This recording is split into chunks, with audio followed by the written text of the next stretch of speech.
ಗೀತಾ ಜಯಂತಿ ಗೀತದಾನ ಯಜ್ಞ ಅತ್ಯಂತ ಮಹತ್ವದ ಆಧ್ಯಾತ್ಮಿಕ ಬದುಕನ್ನು ರೂಪಿಸುವ ಈ ಕಾರ್ಯಕ್ರಮದಲ್ಲಿ ಭಾಗವಹಿಸಲು ಅತ್ಯಂತ ಸಂತೋಷ ಆಗ್ತಾ ಇದೆ. ಈ ಸಮಾರಂಭದಲ್ಲಿ ಇವತ್ತು ವಿಶೇಷವಾಗಿ ಬಂದಿರುವಂಥ ನಮ್ಮೆಲ್ಲರ ನಾಯಕರು, ಭಾರತಾದ್ಯಂತ ಅತ್ಯಂತ ಜನಪ್ರಿಯ ಕೃಷಿಯ ನಾಯಕರು, ಕೇಂದ್ರ ಮತ್ತು ರಾಜ್ಯದಲ್ಲಿ ಹಲವಾರು ಜವಾಬ್ದಾರಿಗಳನ್ನು ಅತ್ಯಂತ ಯಶಸ್ವಿಯಾಗಿ ನಿಭಾಯಿಸಿ ಈಗ ರಕ್ಷಣಾ ಖಾತೆಗೆ ಆತ್ಮನಿರ್ಭರವನ್ನು ಕೊಡುತ್ತಿರುವಂಥ ನಮ್ಮೆಲ್ಲರ ಹಿರಿಯ ನಾಯಕರಾದಂಥ ಶ್ರೀ ರಾಜನಾಥ್ ಸಿಂಗ್ ಜಿಯವರೇ, ನಮ್ಮ ನಾಯಕರು, ಮಾಜಿ ಮುಖ್ಯಮಂತ್ರಿಗಳು, ಅಭಿವೃದ್ಧಿ ಹರಿಕಾರರು, ಕರ್ನಾಟಕದ ಕಣ್ಮಣಿಯಾದಂಥ ಶ್ರೀ BS ಯಡಿಯೂರಪ್ಪ ಸಾಹೇಬ್ರೆ, ಕಂದಾಯ ಸಚಿವರು, ಆತ್ಮೀಯರು, ಕ್ರಿಯಾಶೀಲ ಸಚಿವರಾದಂಥ ಶ್ರೀ R ಅಶೋಕ್ ಅವರೇ, ಈ ಭಾಗವನ್ನು ಪ್ರತಿನಿಧಿಸುವಂಥ ಶಾಸಕ ಮಿತ್ರರಾದಂಥ ಶ್ರೀ ಕೃಷ್ಣಪ್ಪನವರೇ, ಹಾಗೂ ಈ ಭಾಗವನ್ನು ಪ್ರತಿನಿಧಿಸುವಂಥ ಲೋಕಸಭಾ ಸದಸ್ಯರು, ಯುವ ನಾಯಕರಾದಂಥ ತೇಜಸ್ವಿ ಸೂರ್ಯ ಅವರೇ,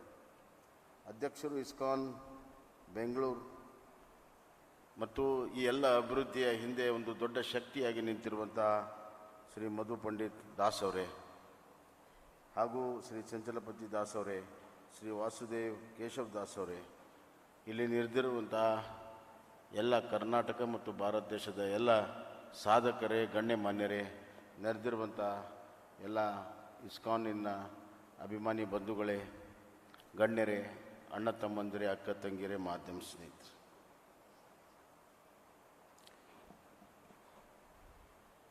Bhagavad Gita song of a God, ದೇವರ ಹಾಡು. ದೇವರ ಹಾಡು ಅಂದರೆ ನಾವೆಲ್ಲ ದೇವರನ್ನ ಆರಾಧಿಸುವ ಹಾಡನ್ನು ಹಾಡ್ತೇವೆ, ಭಕ್ತಿಯ ಹಾಡನ್ನು ಹಾಡ್ತೀವಿ. ಆದರೆ ದೇವರೇ ಹಾಡು ಹಾಡ್ತಾ ಇದ್ದಾರೆ ಅಂದರೆ ಎದರ ಬಗ್ಗೆ ಹಾಡ್ಬೋದು, ಏನೆಲ್ಲ ಇಟ್ಕೊಂಡು ಅವ್ರು ಹಾಡ್ಬೋದು. ಸೃಷ್ಟಿಕರ್ತ ಸೃಷ್ಟಿಯನ್ನು ಇಟ್ಟುಕೊಂಡು ಹಾಡು ಹಾಡಿದ್ದಾನೆ, ಅದರಲ್ಲಿ ಎಲ್ಲವೂ ಕೂಡ ಬಂದಿದೆ. ಸೃಷ್ಟಿ ಆಗುವಂಥದ್ದು, ಲಯ ಆಗುವಂಥದ್ದು, ಮತ್ತು ಜೀವನ ಸಂಕೋಲೆ, ಮನುಷ್ಯನ ಪಾತ್ರ, ಬದುಕುವ ದಾರಿ, ಏನೆಲ್ಲವೂ ಕೂಡ ಬಂದಿದೆ. ಆದ್ದರಿಂದ ಭಗವದ್ಗೀತೆ ಅದು science and spirituality, blend of science and spirituality to uplift the human mankind. It's a song sung by none other than the Creator himself.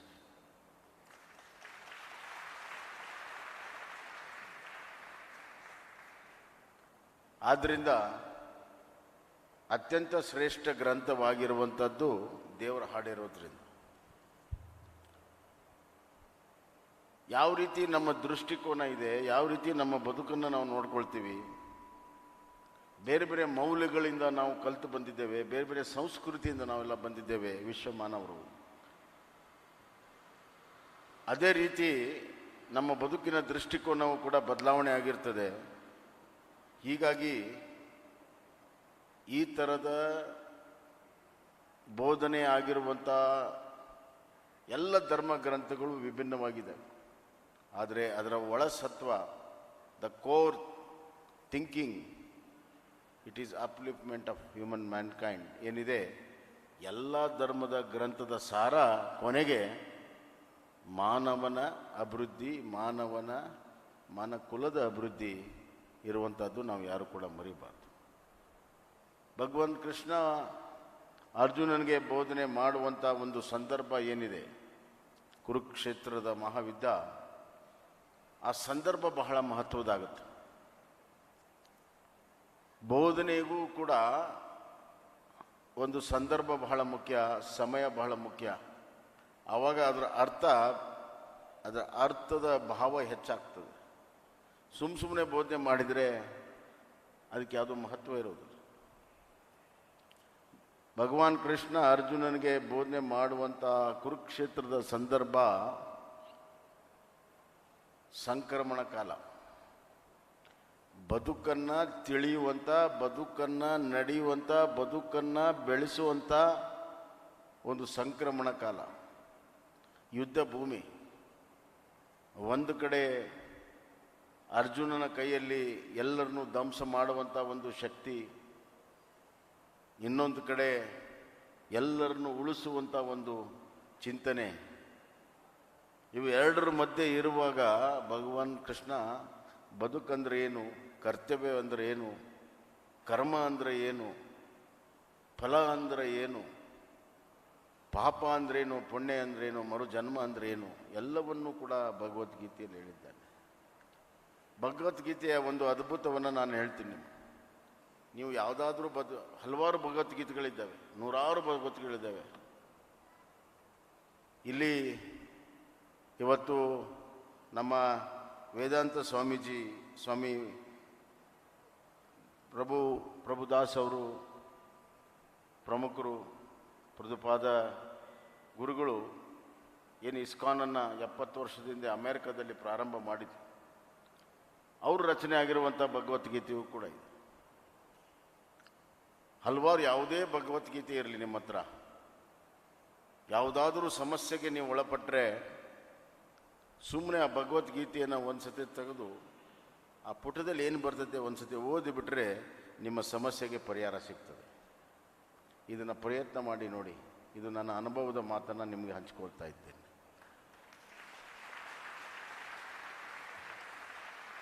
ಇದರ ಅರ್ಥ ಪ್ರತಿಯೊಂದು ಶ್ಲೋಕದಲ್ಲಿ, ಪ್ರತಿಯೊಂದು ಪುಟದಲ್ಲಿ ಬದುಕಿನ ಸಾರದ ಜೊತೆಗೆ, ಸನ್ನಿವೇಶಗಳ ಜೊತೆಗೆ ಅದಕ್ಕೆ ಪರಿಹಾರವನ್ನು ಕೂಡ ಧರ್ಮದತ್ತವಾಗಿ ಕೊಟ್ಟಿರುವಂಥದ್ದು ಭಗವದ್ಗೀತೆ ಅಂತ ನಾನು ಹೇಳಕ್ಕೆ ಇಚ್ಛೆಪಡ್ತೀನಿ. ಪ್ರಭುಪಾದರು ಅಮೇರಿಕದಲ್ಲಿ ಇಸ್ಕಾನನ್ನು ಪ್ರಾರಂಭ ಮಾಡಿದ್ರು. ನಾವೆಲ್ಲ ಅಮೇರಿಕಾದಲ್ಲಿ ಹೋಗಿ ನಮ್ಮ ಹಿಂದೂ ಕಲ್ಚರನ್ನು ಪ್ರಚಾರ ಮಾಡ್ತಾರಂತ ನಮಗೆಲ್ಲರೂ ಕೂಡ ಅನಿಸಿರ್ಬೋದು. ಆದರೆ ಈ ದೇಶದಲ್ಲಿ ಅವ್ರು ಮಾಡುವಂಥ ಪ್ರಯತ್ನಗಳು ಸುಮಾರು 40 ವರ್ಷ ಈ ದೇಶದಲ್ಲಿ ಪ್ರಯತ್ನ ಮಾಡಿ ವಿಫಲವಾದ ಮೇಲೆ ಅಮೇರಿಕಕ್ಕೆ ಹೋದರು. ಅಲ್ಲಿ ಯಶಸ್ವಿ ಆದರು. ಅಲ್ಲಿಂದ ಮತ್ತೆ ತಿರುಗಿ ಈಗ ಭಾರತ ದೇಶಕ್ಕೆ ಬಂದಿದೆ. ಈ ಪ್ರಭುದಾಸರ ಪ್ರಯಾಣ ಇದೆಯಲ್ಲ, ಇದು change of cultural values of India ಇದು ತೋರಿಸ್ತದೆ. ಮೂಲವಾಗಿ ಸಂಸ್ಕೃತಿಯ ಬೇರು ಆಳವಾಗಿರುವಂಥದ್ದು ನಮ್ಮ ಭಾರತ ದೇಶದಲ್ಲಿ. ಇಲ್ಲಿ ನಡೆದಂಥ ಭಕ್ತಿ ಮೂಮೆಂಟ್ ಏನಿದೆ, ಸ್ಪಿರಿಚುವಲ್ ಮೂಮೆಂಟ್ ಏನಿದೆ, ಬೇರೆ ಯಾವ ದೇಶದಲ್ಲೂ ನಡೆದಿಲ್ಲ. ಶಂಕರಾಚಾರ್ಯರು, ಮಧ್ವಾಚಾರ್ಯರು, ರಾಮಾನುಜಾಚಾರ್ಯರು, ಅದರ ಜೊತೆಗೆ ಫಿಲಾಸಫರ್ ಆದಂಥ ಗೌತಮ್ ಬುದ್ಧ, ಬಸವ, ಹಲವಾರು ಜನ ಭಕ್ತಿಯ ಮೂಮೆಂಟನ್ನು ನಿರಂತರವಾಗಿ ನಡೆಸ್ಕೊಂಡು ಬಂದಿದ್ದಾರೆ. ನಮ್ಮ ಸ್ವತಂತ್ರ ಬಂದಿರೋದರಲ್ಲಿ ಭಕ್ತಿ ಮೂಮೆಂಟು ಬಹಳ ಪ್ರಮುಖವಾದಂಥ ಪಾತ್ರ ವಹಿಸಿದೆ. ಅದು ಇನ್ನೊಂದು ದಿವಸ ಹೇಳಬೇಕಾಗತ್ತೆ. ಇಲ್ಲಿಂದ ಬೇರೆ ದೇಶಕ್ಕೆ ಹೋಗಿ ಈ ಮೂಮೆಂಟನ್ನು ಪ್ರಾರಂಭ ಮಾಡಬೇಕಾದ್ರೆ ಅವತ್ತಿನ ಸನ್ನಿವೇಶ ಯಾವ ರೀತಿ ಇತ್ತು, ವೆಸ್ಟರ್ನ್ ಕಲ್ಚರ್ಗೆ ನಾವು ಹೆಂಗೆ ಬದಲಾವಣೆ ಆಗಿದ್ದು. ನಾನೊಂದು ಮಾತನ್ನು ಹೇಳಿದರೆ ಯಾರೂ ಆಶ್ಚರ್ಯಪಡಬೇಡಿ. ಇವತ್ತು ಮತ್ತೆ ನಮ್ಮಲ್ಲಿ ಈ ದೇಶದಲ್ಲಿ ಸಂಸ್ಕೃತಿ, ಸಂಸ್ಕಾರ ಎಲ್ಲ ಮತ್ತೆ ಆಳವಾಗಿ ಬೇರು ಊರ್ತಾ ಇದೆ. ಆದರೆ 70ರ ದಶಕ, 60ರ ಅಂತ್ಯ, 70, 80ರ ದಶಕ, 90ರ ದಶಕದವರೆಗೂ ವೆಸ್ಟರ್ನ್ ಇನ್ಫ್ಲೂಯೆನ್ಸ್ ಭಾಳ ಇತ್ತು. ಹಾಗೆ ನಮ್ಮ ಮೌಲ್ಯಗಳು ಕಡಿಮೆ ಆಗಿತ್ತು. ಈಗ ಮತ್ತೆ ಪುನರ್ಸ್ಥಾಪನೆ ಆಗ್ತಾಯಿದೆ. ಹೀಗಾಗಿ ರಾಮಾನುಜಾಚಾರ್ಯರು ಆ ಸಂದರ್ಭದಲ್ಲಿ ಇಲ್ಲಿ ಫೇಲ್ ಆದರೂ ಕೂಡ ಅಲ್ಲಿಂದ ಆ ಭಕ್ತಿಯ ಮೂಮೆಂಟನ್ನು ಮತ್ತೆ ವಾಪಸ್ ಸಿಗ್ತಾ ಇರೋದ್ರಲ್ಲಿ ಇವತ್ತು ಅವರೆಲ್ಲ ಶಿಷ್ಯರು ಯಶಸ್ವಿಯಾಗಿದ್ದಾರೆ. ಇಂಥ ಒಂದು ಪ್ರಮುಖವಾಗಿರುವಂಥ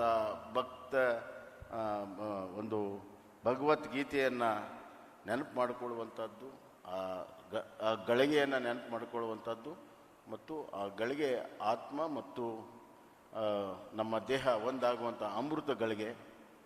ಆತ್ಮನಿರ್ಭರ ಭಾರತ ನಮ್ಮ ರಾಜನಾಥ್ ಸಿಂಗ್ ಜಿಯವರು ಏನು ಇವತ್ತು ಡಿಫೆನ್ಸ್ನಲ್ಲಿ ಮಾಡ್ತಾ ಇದ್ದಾರೆ.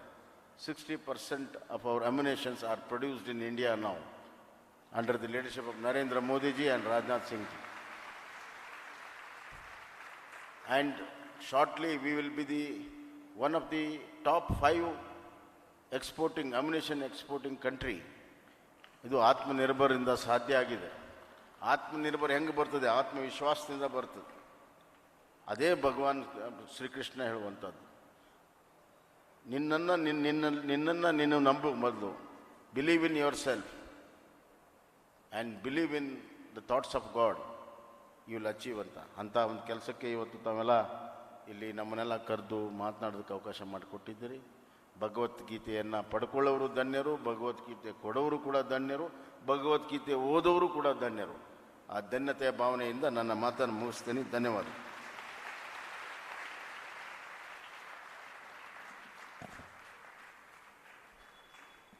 Hare Krishna. I just want to interrupt the normal flow with an important announcement. Our Honorable Chief Minister, when he heard that we are going to distribute 1 lakh Gitas in the next 30 days, he has expressed his desire, and he also wishes to receive a box of Bhagavad Gitas from the Honorable Defense Minister. And I request Shri Rajnath Singh ji to present a box of Bhagavad Gitas to Bommai ji. He wants to distribute the Gitas to his friends and acquaintances.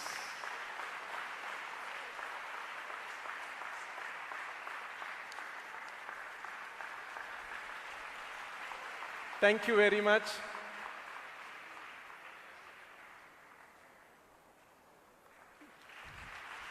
We thank the Honorable Chief Minister for his presence here and expressing his wish to distribute Bhagavad Gitas. Thank you very much, sir.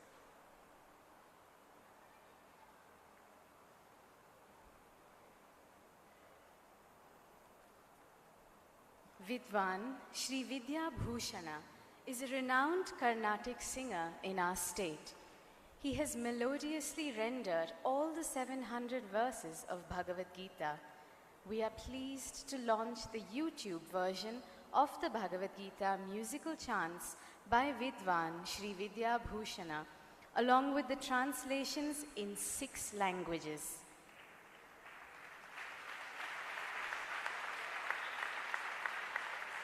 Now, we request our esteemed chief guest, Shri Rajnath Singh ji, to please press the remote button and formally launch the same.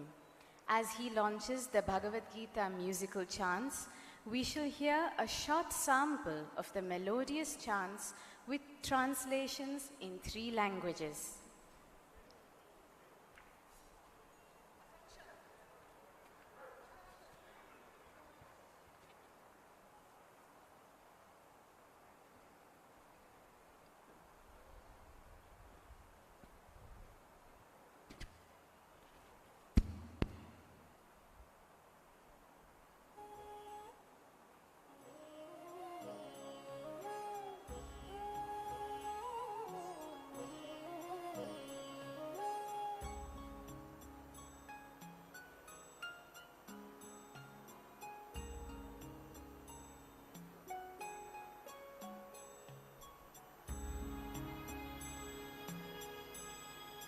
Request the video be presented, video of the musical chants by Shri Vidya Bhushana with translations in 3 languages. Please play the video.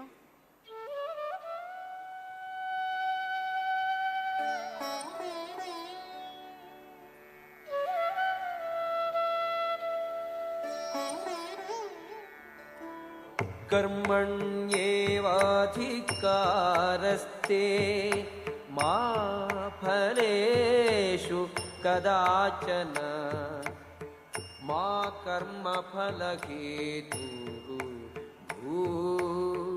मा ते संगोस्तु अकर्मणि. ನಿನಗೆ ನಿಯೋಜಿತ ಕರ್ತವ್ಯವನ್ನು ಮಾಡುವುದಕ್ಕಷ್ಟೇ ಅಧಿಕಾರ.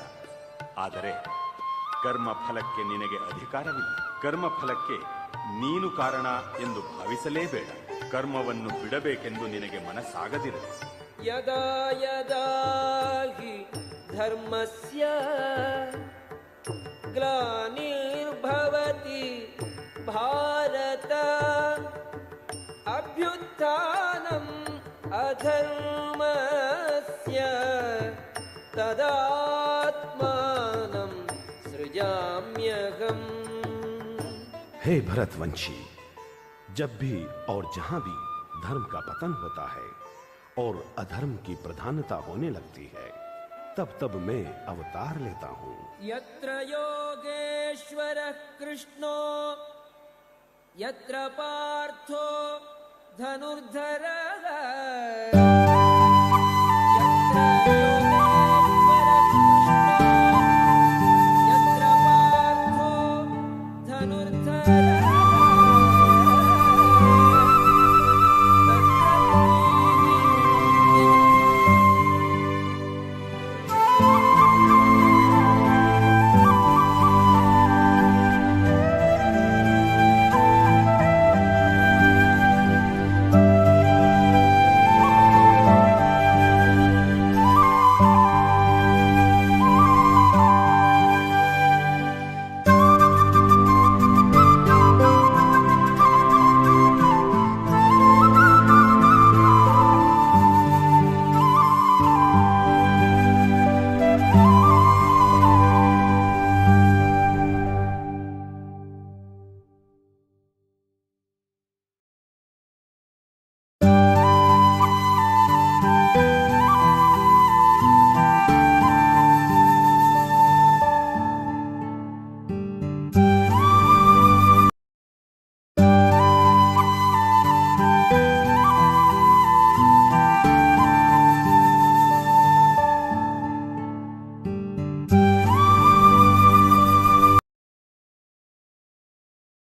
on the stage as a mark of our gratitude for this extraordinary service rendered for the propagation of Bhagavad Gita.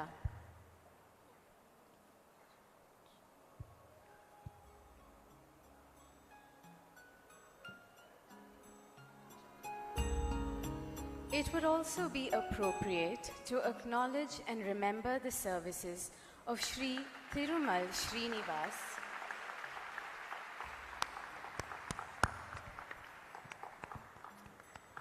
It would also be appropriate to acknowledge and remember the services of Sri Thirumal Srinivas, fondly known as Chami among the music connoisseurs of Bangalore, for his musical direction of these Gita chants.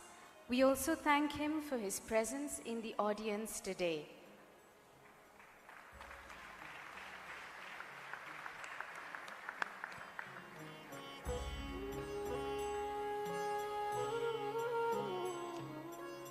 I now invite His Grace Sri Madhu Pandit Dasa, Chairman of ISKCON Bangalore Group of Temples and Chairman of the Akshaya Patra Foundation, to kindly deliver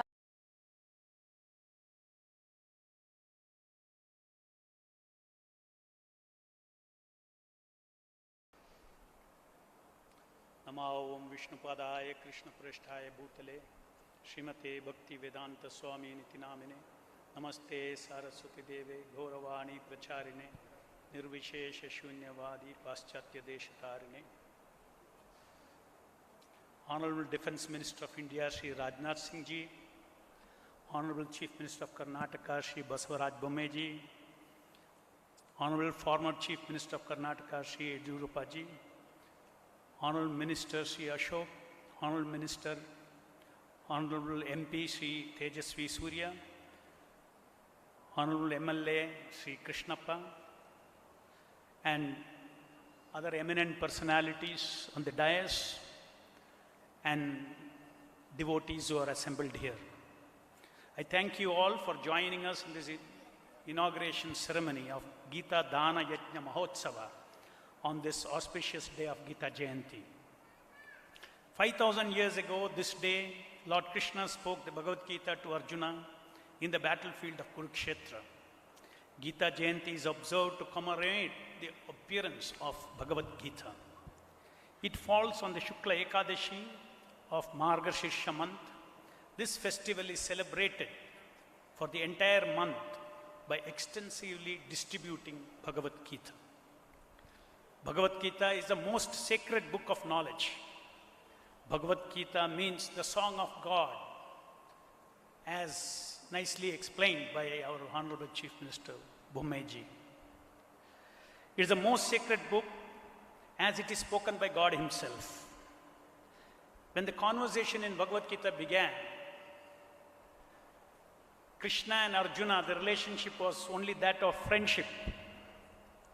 But as the conversation proceeded, by the 10th chapter, already Arjuna realized that Krishna is not simply my friend, but is God Himself.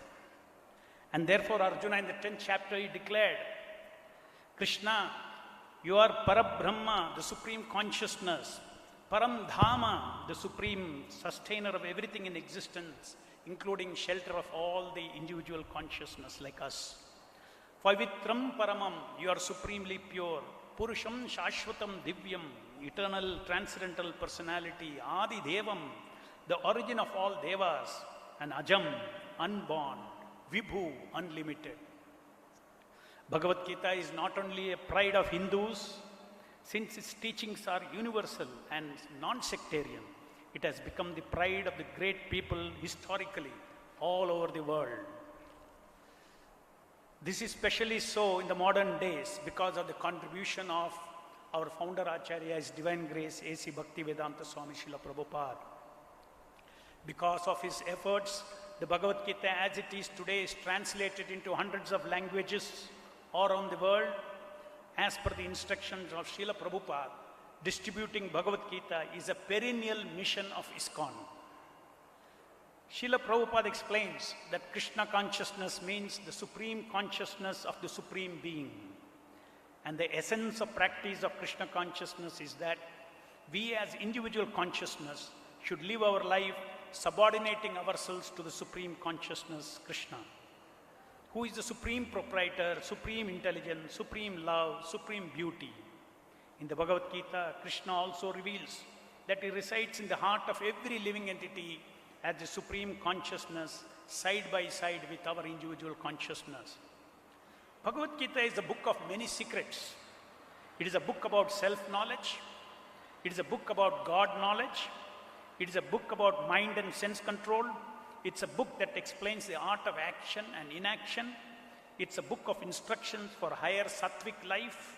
It's a book that teaches us responsible living beyond the immediate urges of our senses.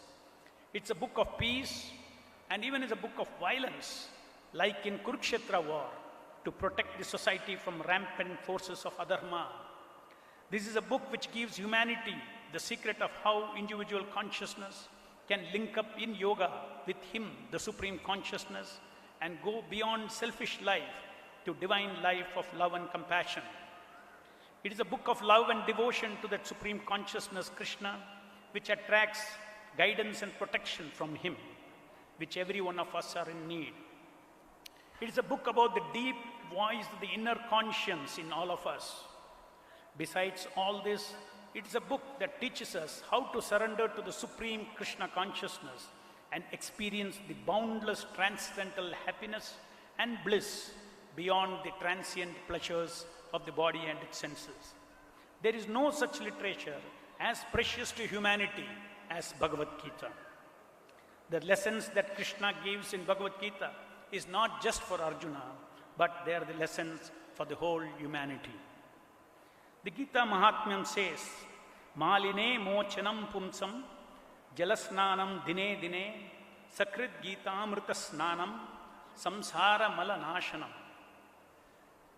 Every day one should bathe in the waters of the slokas of Bhagavad Gita.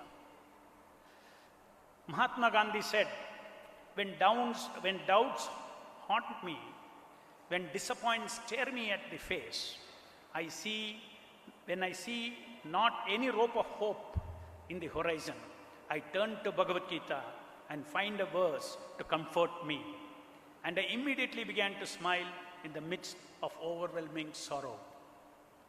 Srila Prabhupada's book is titled Bhagavad Gita as it is because he wanted to present Lord Krishna's profound message in its authentic form.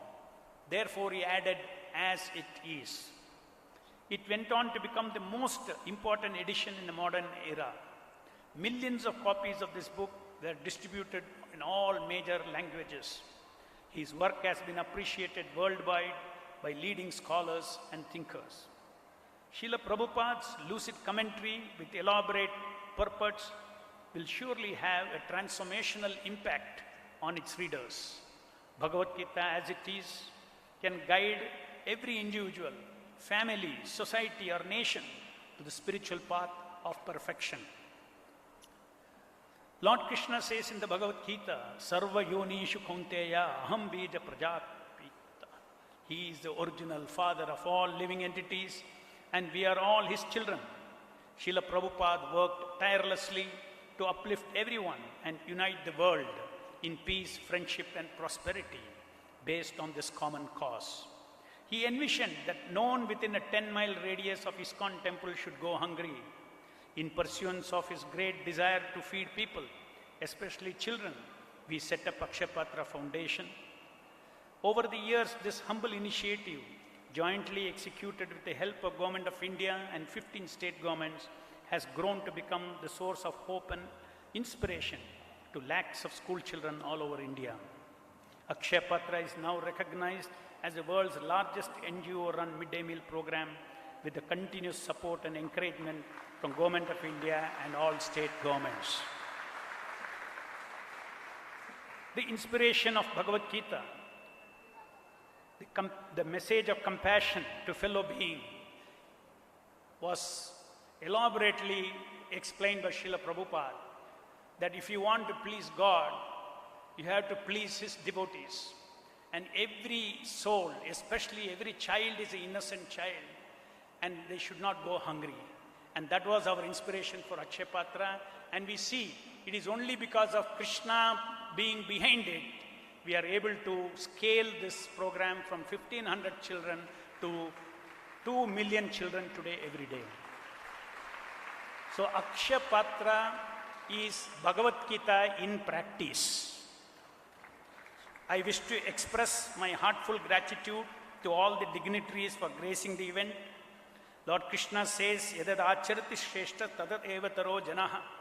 Whatever action is performed by a great man, common men follow. And whatever standards he sets by exemplary acts, all the world pursues. As exemplars, your presence and words of wisdom will definitely enthuse everyone to read Bhagavad Gita daily and apply its teachings in their lives.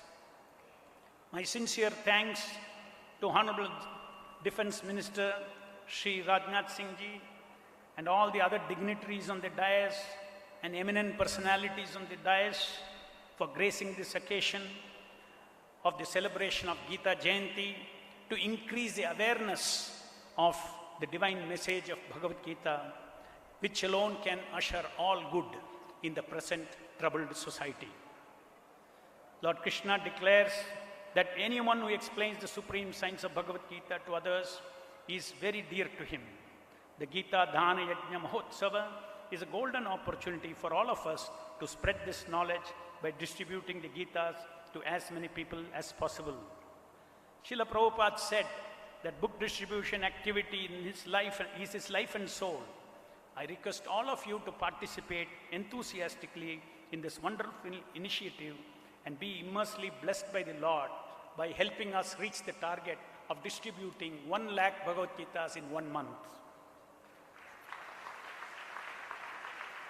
Krishna assures us that wherever he is present, victory is guaranteed. I am confident that our Laksha Gita Dana Yajna will be successful with his blessings and all your participation.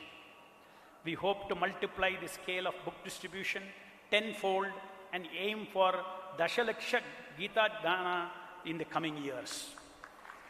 May the light of Gita shine forth and guide us always in the path of Dharma.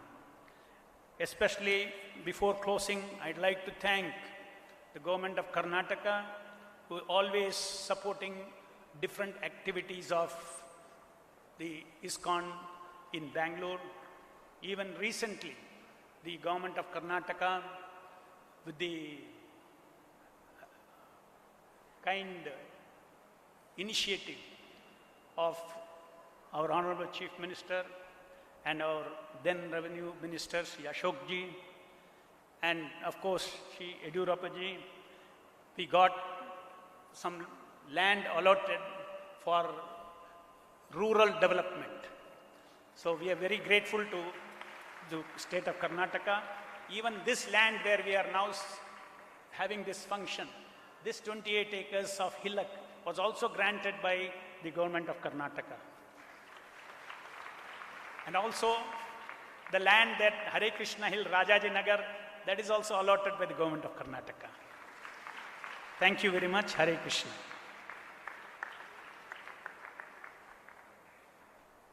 Thank you, Prabhuji, for your insightful words. Now, the chief guest for this occasion, the Honorable Defence Minister of India, Shri Rajnath Singh ji, is humbly invited to deliver his address on the sacred occasion of Gita Jayanti.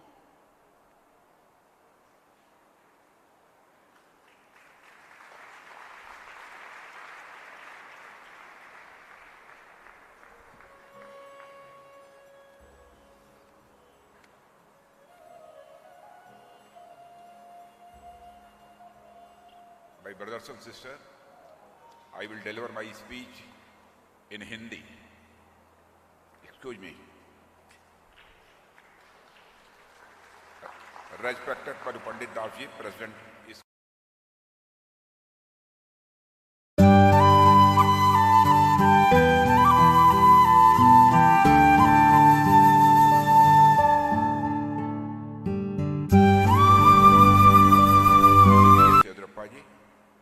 Revenue Minister Sri R. Ashok, Member of Parliament Sri Tejasvi Surya, and the MLA Sri Krishnappa, Senior Vice President ISKCON Sri Chanchal Pati Rajji, Sri Basdev Koshor Rajji, Vice President ISKCON, Brothers and Sisters, सबसे पहले तो मैं मधु पंडित दास जी और ISKCON Bangalore से जुड़े सभी श्रद्धालुओं और भक्तों को हार्दिक बधाई देता हूं कि उन्होंने भारत के सिलिकॉन वैली के रूप में प्रसिद्ध बेंगलुरु में इस भव्य राजाधिराज गोविंदा मंदिर के निर्माण की कल्पना की और उस कल्पना को बड़ी सुंदरता के साथ धरातल पर उतारा है। आप सभी कृष्ण प्रेमियों के बीच उपस्थित होकर मुझे आनंद की अनुभूति हो रही है। संतों की क्षण भर की संगति, यानी संतों का थोड़ी देर का भी साथ, तो हमारे बड़े पुण्यों का यह प्रतिफल बतलाया गया है। और आज मैं आप सभी संतों श्रद्धालुओं के बीच यहाँ पर उपस्थित हूँ, तो यह निश्चित ही मेरे पुण्यों का प्रभाव है। जो मेरे अच्छे कर्म होंगे उसका प्रतिफल है, जिसके चलते आप लोगों का सत्संग आज मुझे प्राप्त हुआ है।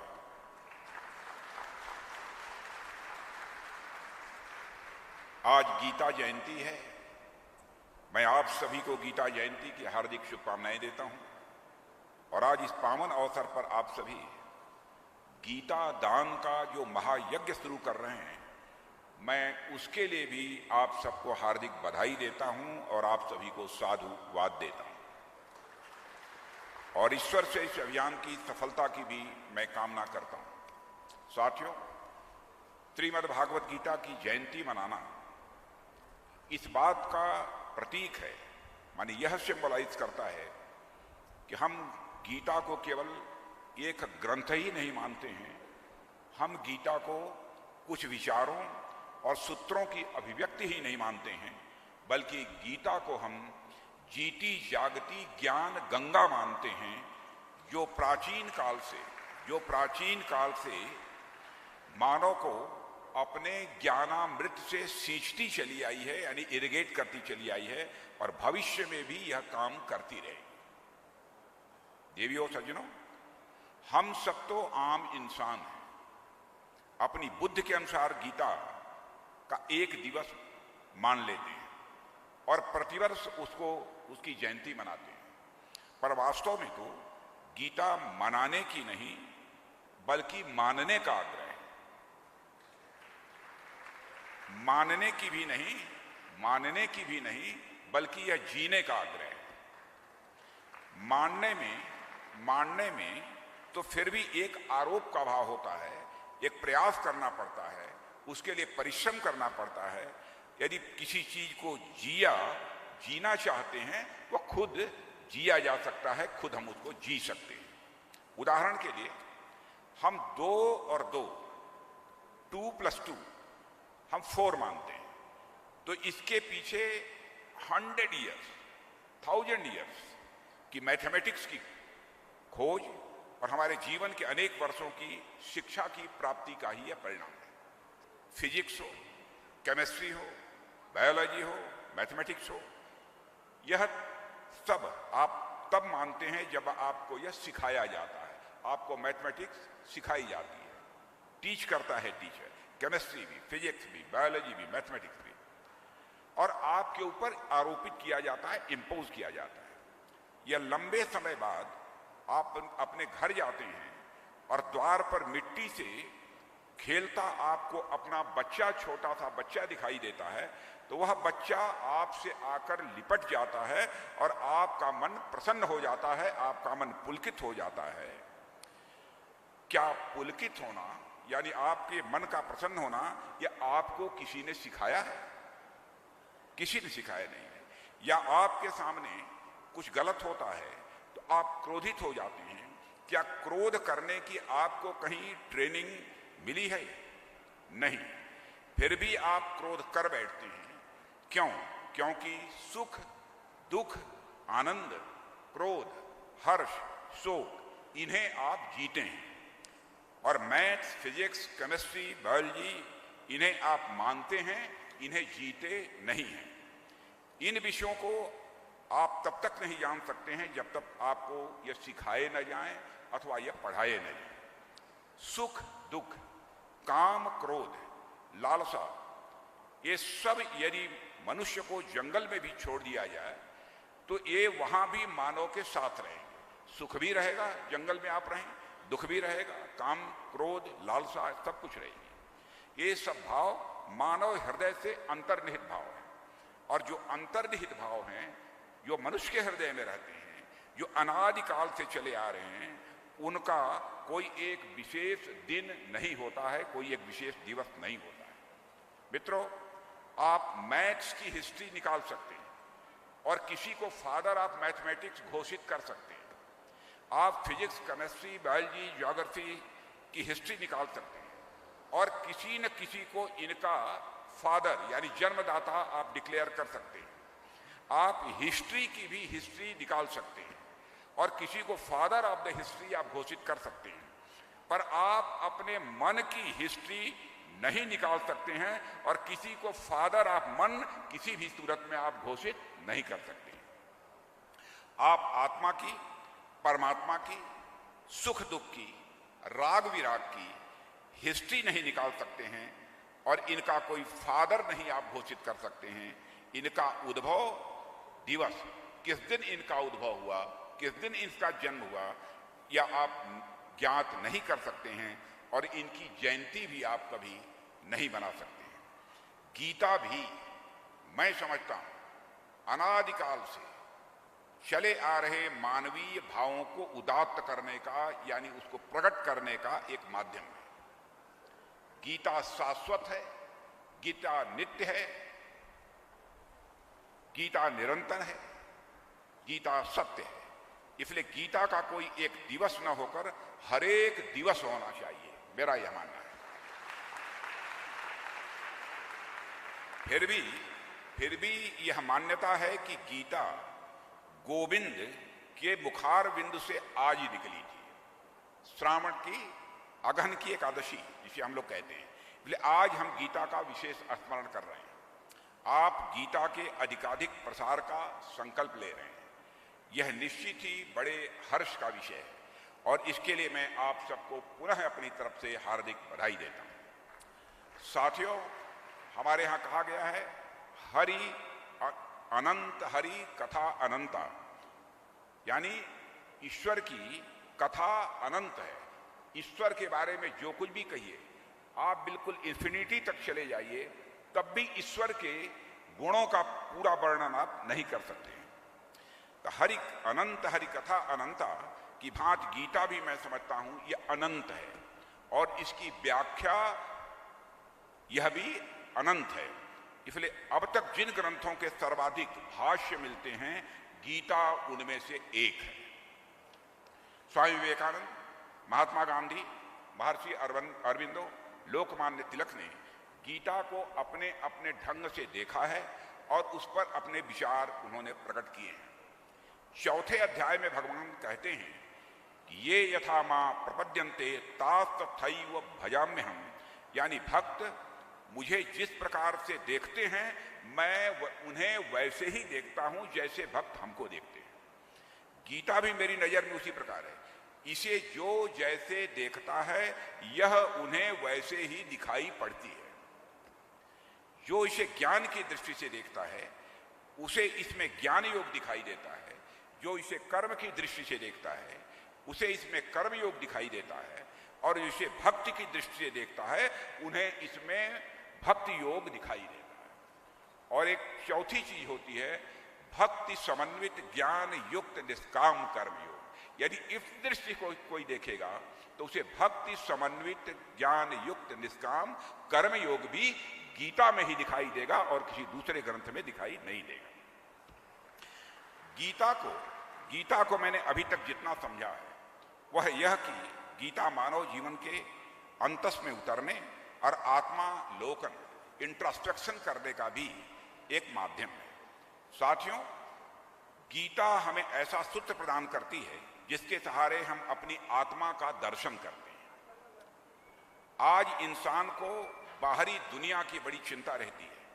दिल्ली में क्या हो रहा है, अमेरिका में क्या हो रहा है, लंदन में क्या हो रहा है, फ्रांस में क्या घटित हो रहा है, इसकी बड़ी चिंता हो रहती है। पर हमारे मन में क्या घटित हो रहा है, हम किस ओर जा रहे हैं, इसे देखने के लिए अपने अंतर्मन में झांकने की फुर्सत किसी को नहीं होती है।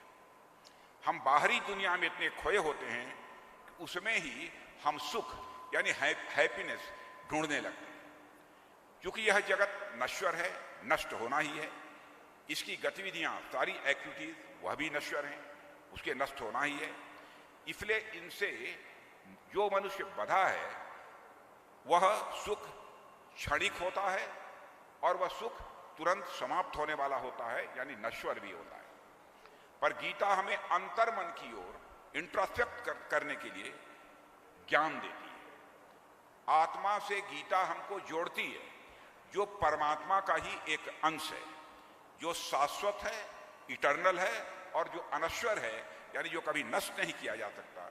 इसलिए संसार को केंद्र में रखने वाला प्राणी दुख प्राप्त कर सकता है, पर आत्मा को सेंटर में रखने वाला प्राणी सुख दुख से ऊपर उठकर परम आनंद की प्राप्ति कर सकता है। देवियों और सज्जनों, गीता मानव को आसक्ति से अनासक्त की ओर ले जाती है और मानव को परमात्मा के साथ जोड़ती है। जिसने अपने आप को स्वयं परमात्मा के साथ जोड़ लिया, उसके लिए राग क्या, विराग क्या, जीवन क्या, मृत्यु क्या, वह तो सदैव के लिए स्थिर प्रज्ञ हो जाता है। इन सब सारी चीजों की उसे चिंता नहीं रहती है। सुखे दुखे समय कृत्वा लाभा लाभौ जया जय, यह कहा गया हमारे यहाँ। इसलिए दुनिया के समस्त ग्रंथ जीवन के आनंद सिखाते हैं, परंतु दुनिया के सारे जितने ग्रंथ हैं वह जीवन का आनंद सिखाते हैं। पर श्रीमद् भागवत गीता मृत्यु का आनंद सिखाती है। श्रीमद् भागवत गीता मृत्यु का आनंद भी सिखाती है, यानी गीता मानव को मृत्यु के भय और शोक से मुक्त कर देती है।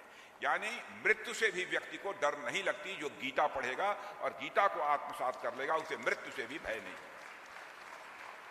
मित्रों, जो मनुष्य जीवन मृत्यु के भंवर से ऊपर उठ जाता है वही अपने समाज, अपने राष्ट्र के लिए एक लीडर होकर फियरलेसली वह कुछ कर सकता है। उसी के अंदर क्रांति, रिवॉल्यूशन यह जन्म ले सकती है और वही समाज को एक दिशा दे सकता है, सोसाइटी को डायरेक्शन भी दे सकता है, समाज को बदलाव की ओर यानी चेंजेस की तरफ ले जा सकता है। मित्रों, धर्म और संस्कृति के प्रति हमारा लगाव कभी भी हमारे विकास यानी डेवलपमेंट के लिए हर्डल पैदा नहीं कर सकता है, ये सभी मानते हैं। मैं उस सोच को नकारता हूं जो मॉडर्नाइजेशन और ट्रेडिशन के बीच एक अंतर्निहित, इन दोनों के बीच संघर्ष देखता है। आपका कल था इसलिए आज है, अतीत था यानी जो गुजर गया तभी आज का प्रेजेंट है। अतीत को नकारना वर्तमान को नकारने जैसा है, यानी पास्ट को यदि आप रिफ्यूज करते हैं तो प्रेजेंट को भी इसका मतलब कि आप रिफ्यूज कर रहे हैं। मैं उस सोच को भी नकारता हूं कि भौतिक विचारों और आध्यात्मिक कल्याण के बीच एक अंतर्निहित संघर्ष देखता है, क्योंकि सभी भौतिक सफलता के बावजूद लोग आध्यात्मिक कल्याण की तलाश में हैं और आधुनिकता के बावजूद हम अपने अस्तित्व के सवालों के जवाब खोजने के लिए आखिर में अध्यात्म का ही दरवाजा खटखटाते हैं, यानी सारी समस्याओं का समाधान निकालने के लिए स्पिरिचुअलिज्म का ही हम दरवाजा खटखटाते हैं। भारत हमेशा से ज्ञान का बड़ा केंद्र रहा है और हमारे इस ज्ञान के अस्तित्व को न केवल दूसरे देशों ने स्वीकार किया है बल्कि इसे अपनाया भी है।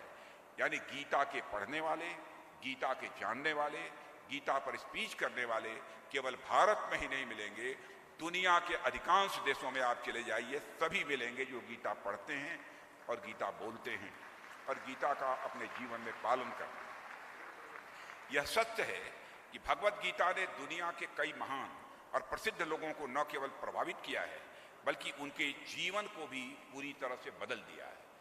गीता ने दुनिया में बहुत सारे ऐसे महान पुरुष हैं जिनकी जिंदगी को ही बदल दिया है। गीता के अंदर वह ताकत है।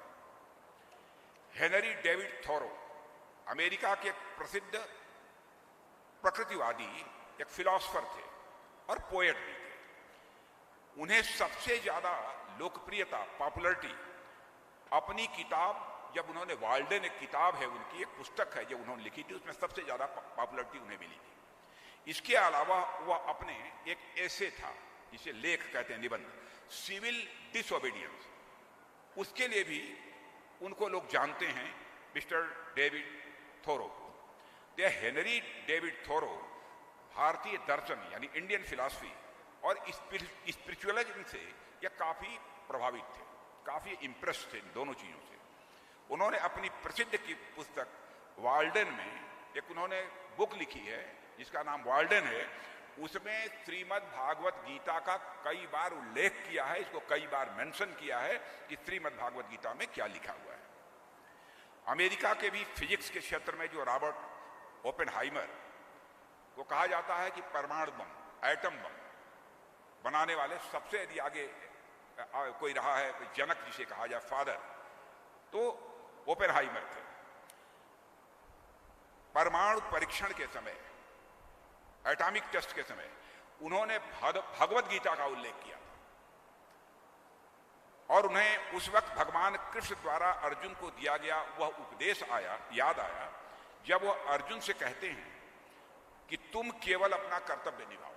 यानी जब वह न्यूक्लियर टेस्ट हो रहा था तो उस समय ओपेनहाइमर, जो कि एटम बम, न्यूक्लियर बम बनाने के फादर माने जाते हैं, उनको भगवान कृष्ण उन्हें याद आए। उस समय उन्होंने श्रीमद् भागवत गीता को याद किया। उन्होंने श्री कृष्ण भगवान को कोट करते हुए कहा था, now I am become death, the destroyer of worlds. और ओपेनहाइमर ने कहा था कि भगवत गीता ने उनके जीवन में सबसे ज्यादा प्रभाव डाला है। दूसरे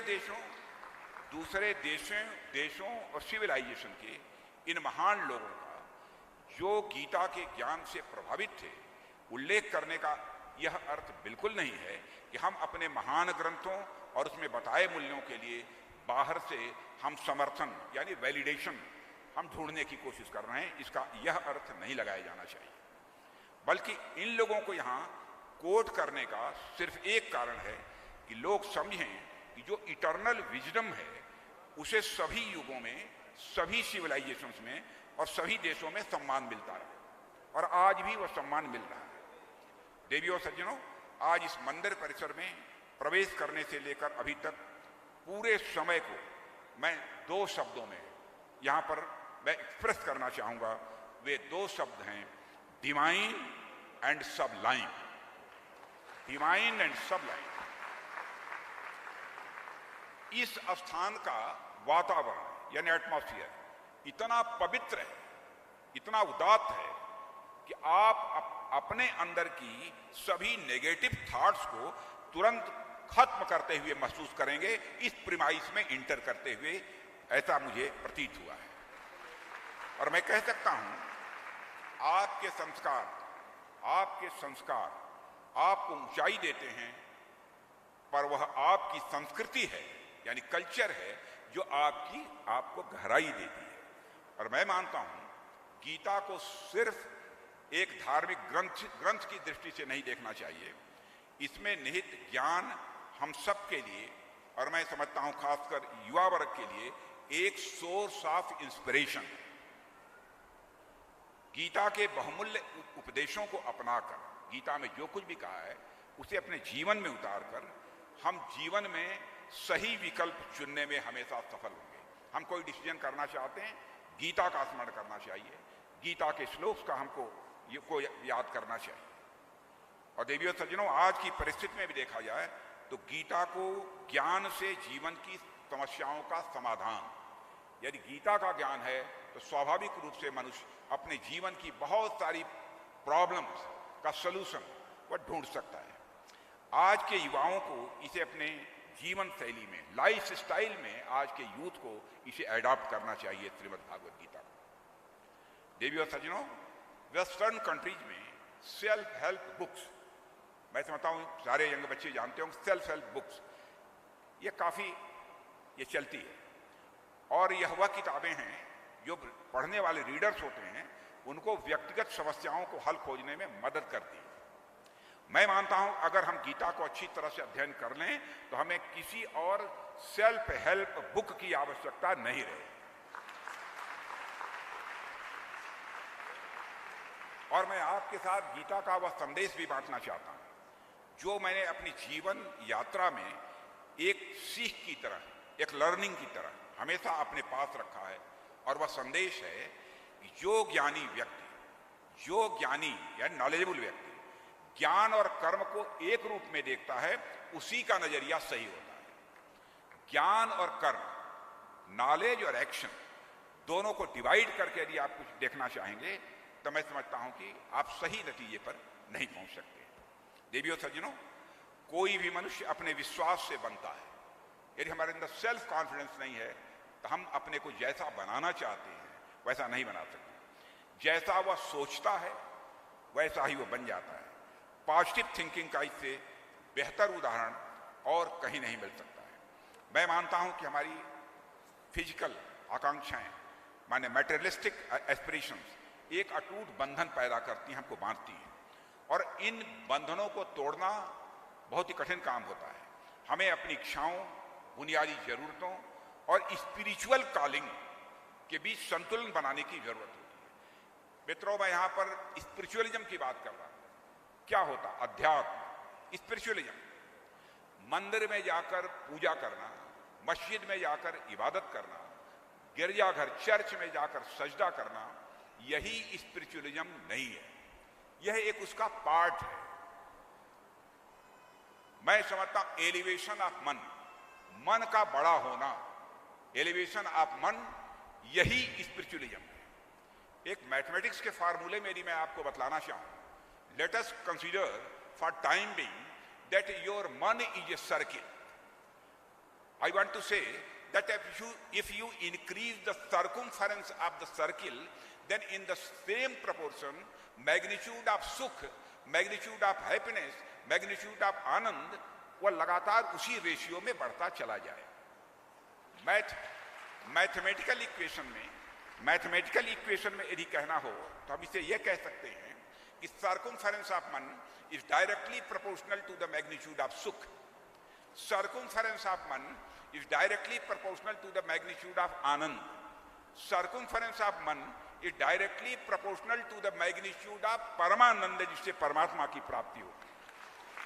यह अध्यात्म देवियों सज्जनों, गीता की महानता और उसमें निहित शाश्वत ज्ञान के बारे में हजारों बातें कही जा सकती हैं, लेकिन मुझे लगता है कि मुझसे कहीं अधिक धर्माचार्यों और विद्वानों मनुष्यों द्वारा जो व्याख्यान इस पर दिया गया है अथवा दिया जाएगा, उसे सुनकर हम सब अधिक आनंदित भी होंगे और उससे हम लाभान्वित भी होंगे।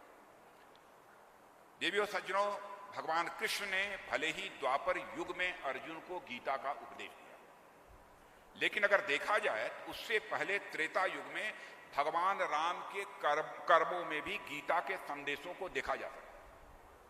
मैं त्रेता युग की बात कर रहा हूं, जब भगवान राम पैदा हुए थे, उस समय भी उनके कर्मों में, भगवान राम के कर्मों में, उनके एक्शंस में गीता को हम के संदेशों को हम देख सकते हैं, समझ सकते हैं। इसी प्रकार बाद के युगों में भी आगे वाले महापुरुषों के आचरण में भी गीता का असर देखा गया है। महात्मा गांधी गीता को अपनी मदर कहते थे, अपनी माता मानते थे महात्मा गांधी, और गीता का ज्ञान भारत के समाज का एक आधार है। और हम सब इस बात को मानते हैं, भारत एक ऐसा देश है जो हमेशा से शांति प्रिय रहा है, पीस लविंग कंट्री रही है हमारी ये इंडिया, और हिंसा, युद्ध, ये कभी भी ये हमारा नेचर नहीं रहा है। इसलिए भारत ने कभी किसी दूसरे देश पर न तो कभी अटैक किया है भारत ने, और न कभी दुनिया के किसी कंट्री की 1 इंच जमीन को भारत ने ऑक्युपाई किया है। यह भारत का कैरेक्टर है। पर दुनिया को, पूरे वर्ल्ड को यह भी समझना होगा कि अगर युद्ध और हिंसा भारत नहीं चाहता है, तो अन्याय सहना और अधर्म के प्रति बिल्कुल तटस्थ रहना भी हमारे चरित्र का हिस्सा नहीं रहा है। देवियों और सज्जनों, एक अच्छा उदाहरण महाभारत में मिलता है। श्री कृष्ण ने तो पहले सभी प्रयास किए कि पांडवों को छल से छीना गया और उनका राजपाट मिल जाए। बाद में उन्होंने सिर्फ 5 गांवों से भी संतोष करने का प्रस्ताव रखा कि ठीक है, आपको 5 गांव मिल जाएंगे, इसको आप स्वीकार कर लीजिए। पर जब अहंकार में चूर दुर्योधन ने कहा कि हम सुई की नोक, निडिल की नोक के बराबर भी आपको जमीन देने से जब मना कर दिया, तब युद्ध का शंखनाद हुआ था। और तब जब युद्ध हुआ तो विजय और धर्म की स्थापना करके ही वह युद्ध समाप्त हुआ था। इसलिए मैं हमेशा कहता हूं कि भारत किसी को कभी छेड़ता नहीं है, लेकिन भारत को कोई यदि छेड़ता है तो भारत उसे छोड़ता नहीं है। यही श्रीमद् भागवत गीता का, यही श्रीमद् भागवत गीता का भी संदेश है। मित्रों, गीता दान यज्ञ महोत्सव के माध्यम से भगवान कृष्ण के शाश्वत संदेश को जन जन तक पहुंचाने और उसे लोगों को समझाने और अपने जीवन में उतारने के लिए जो प्रयत्न इस्कॉन बंगलौर निरंतर कर रहा है, उसकी जितनी भी मैं सराहना करूं वह कम है।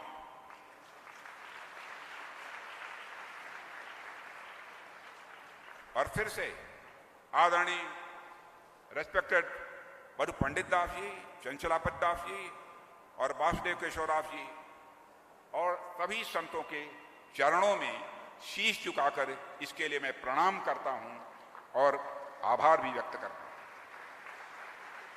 मुझे बताया गया है कि 30 दिनों तक चलने वाले इस यज्ञ के दौरान इस्कॉन बंगलौर ने 1 लाख भगवत गीता को बांटने की, डिस्ट्रीब्यूट करने की योजना बनाई है।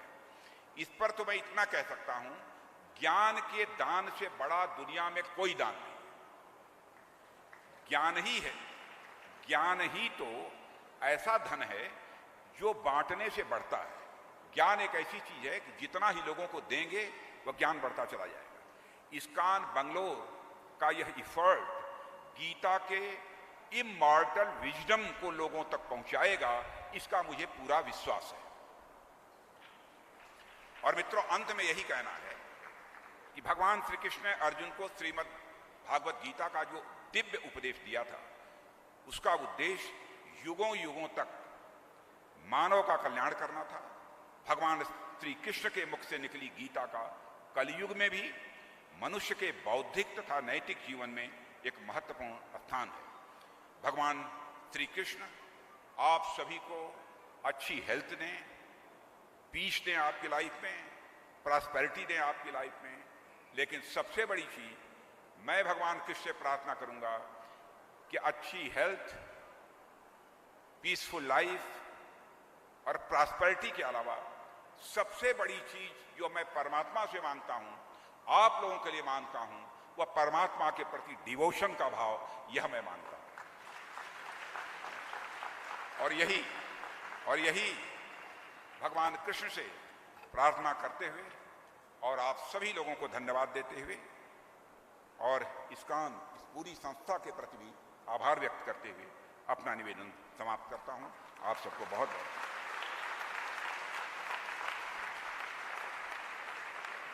Honorable Sir, we are grateful that you shared your inspiring and appreciative thoughts and words about Lord Krishna, his devotees, and his divine message of the Bhagavad Gita. I now call upon His Grace Sri Chanchalapati Dasa, Senior Vice President of ISKCON Bangalore, to lead the formal Gita Dan Yajna ceremony.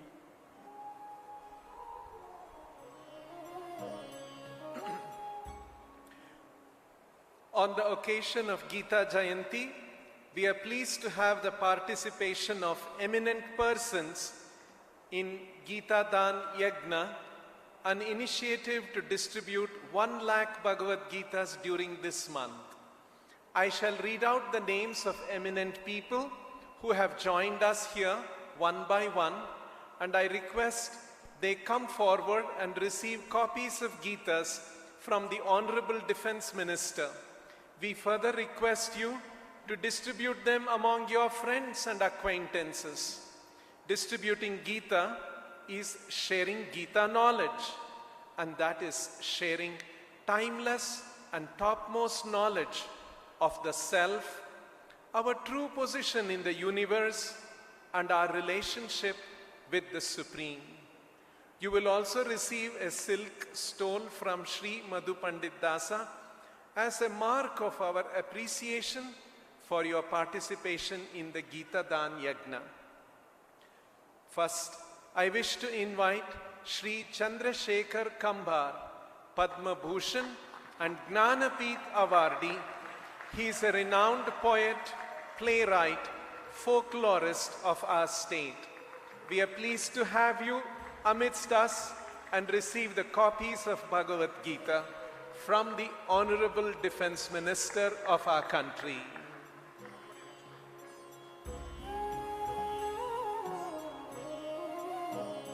Next,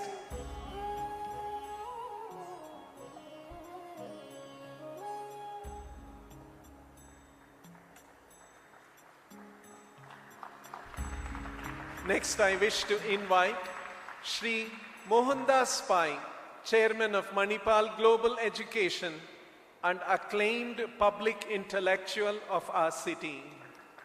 We are pleased to have your participation. Mohan, please come forward.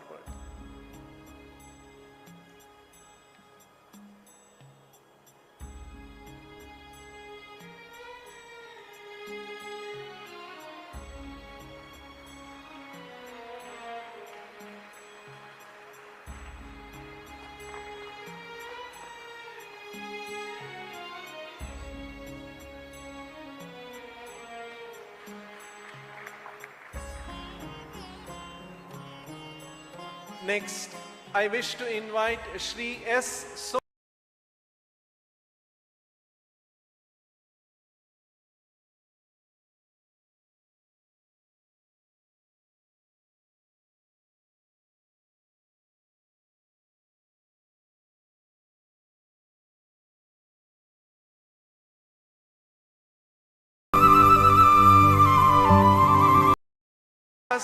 In the celebration of Gita Jayanti.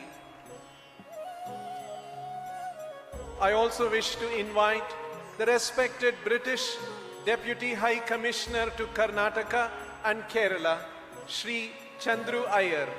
We are happy to have you amidst us and your participation in the Gita Dan Yagna.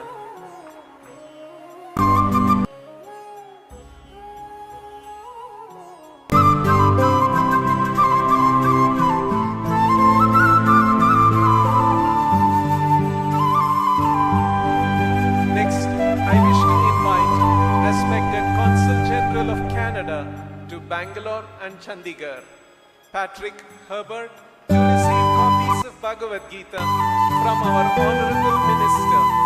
We are happy to have you here.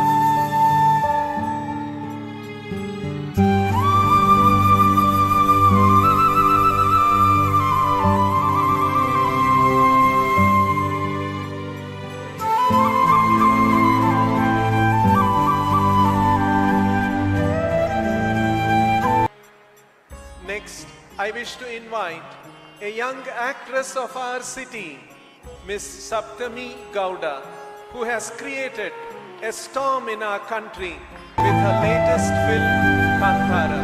We are happy to have you with us, participating in the distribution of Bhagavad Gitas.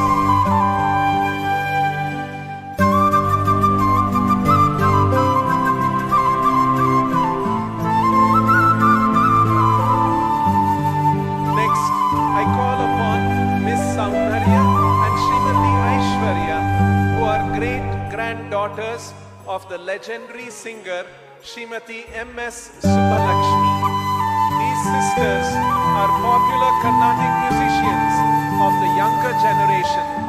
We are happy to have their participation in the Gita Dan Yagna.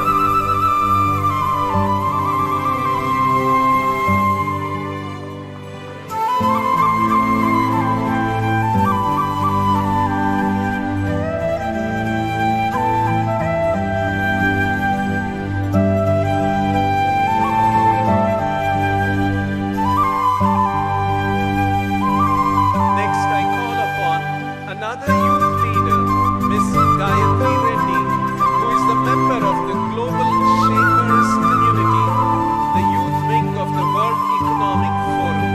We are happy to have you amidst us.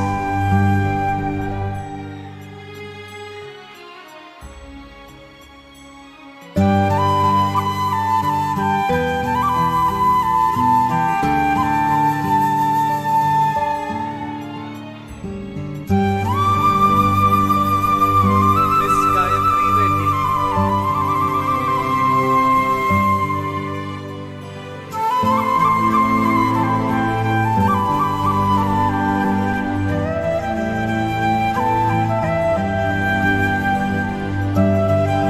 With this, we come to the conclusion of Gita Dan Yagna ceremony. Thank you very much.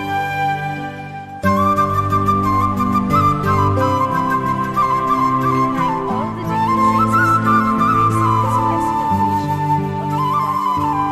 We also thank the eminent persons on the stage for your enthusiastic participation in spreading the message of the Gita. Our thanks to the donors of ISKCON Bangalore for their support and participation in Lord Krishna's movement. We also thank the media personnel for their services at this event. Our gratitude to the singers and chanters for their contribution to this celebration. We thank all the devotees who have gathered here and online for their services as well as for being here with us this afternoon. As a mark of respect, I request all members of the audience to rise and remain in your places as we recognize the eminent persons exit from the stage. Thank you all once again for your participation in today's Gita Jayanti celebration. We pray that Lord Rajadhiraja Govinda bestows his special blessings and shelter upon all of us. Ladies and gentlemen, I request all of you to stay on a little bit as I have a few announcements to make. You may be seated.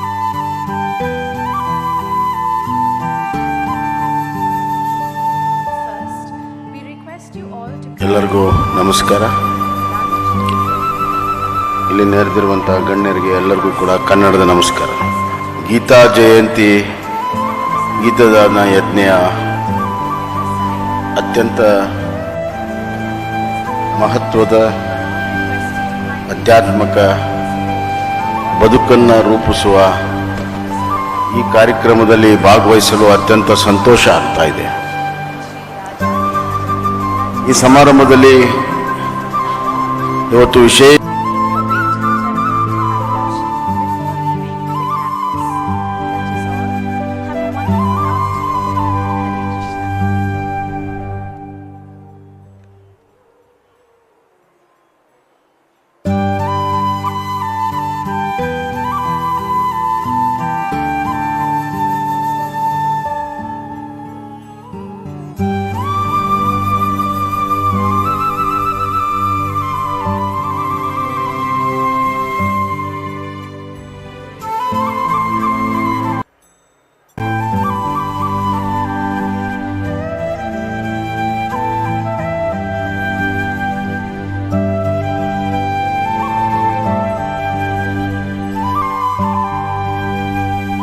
ಹಾಗೂ ಈ ಭಾಗವನ್ನು ಪ್ರತಿನಿಧಿಸುವ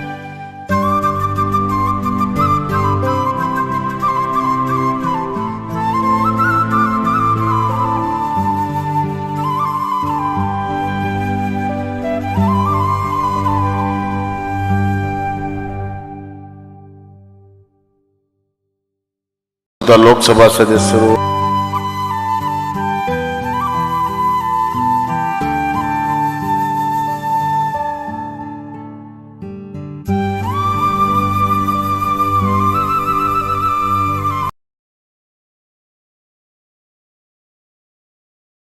ಎಲ್ಲರಿಗೂ ನಮಸ್ಕಾರ.